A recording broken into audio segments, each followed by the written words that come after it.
اسی اللہ کہتا ہے حنیفن، یکسو ہو جاؤ، میرے ساتھ رہو، میرے تعلق کا خیال کرو۔ اسی لیے ہم کہتے ہیں بالکل تنہائی، جنگل میں جا کے بیٹھ جاؤ اور آدھا گھنٹہ، یار 15 منٹ صحیح، صرف اللہ کا نام لو، اللہ کو یاد کرو، وہ دعائیں جو رسول اللہ صلی اللہ علیہ وسلم بتائی ہیں وہ مانگو، کوئی بیوی نہیں، کوئی بچے، کوئی کاروبار، کچھ نہیں، میں ہوں اور اللہ ہے بس۔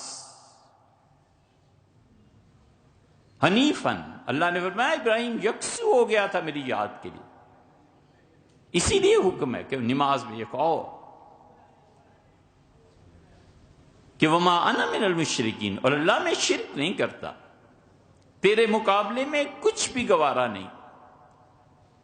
اسی لیے رسول اللہ صلی اللہ علیہ وسلم نے فرمایا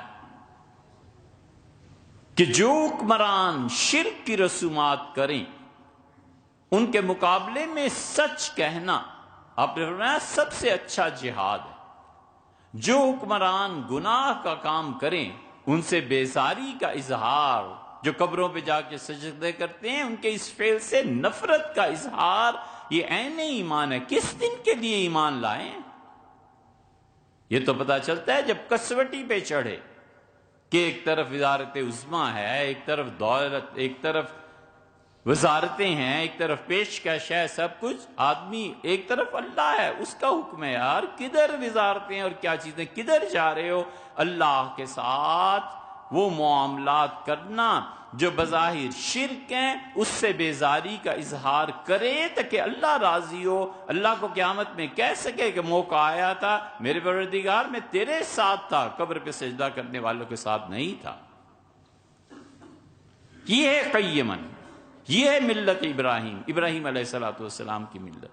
اسی لیے نماز میں وجہت وجہی للذی فطر السماوات والارض حنیفا وما انا من المشرکین، اور اس سے اگلی آیت میں اس سے زیادہ ہے ان صلاتی و نسکی و محیایا و مماتی، میری 4 چیزیں خالصتاً اللہ کے لیے، میری نماز، میری قربانیاں، میری زندگی اور میری موت، چاروں کی چاروں اللہ تیرے لیے۔